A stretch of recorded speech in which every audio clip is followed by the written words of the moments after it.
I'm Isabel with the Farmer Success team here at FarmRaise, and today we're going to walk you through how you can track your personal expenses through FarmRaise Premium. Let's get started. The first thing that you are going to do is head to FarmRaise Tracks, the app on your mobile device or on your laptop or computer. You can then head to categories to begin adding custom categories for your personal expenses.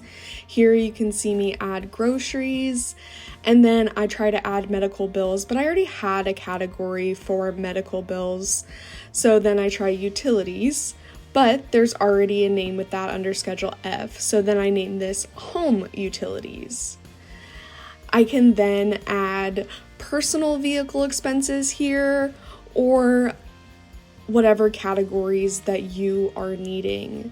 Another great thing is that you can also add personal revenues. So here you can see me change it to revenue and then off-farm job salaries and then adding it.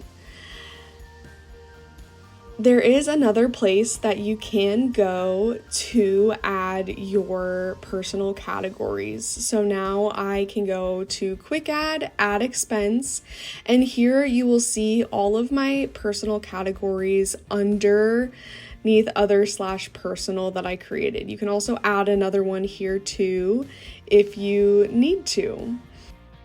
If you have any other questions about how to track your personal expenses, please feel free to reach out. Thank you so much for your time.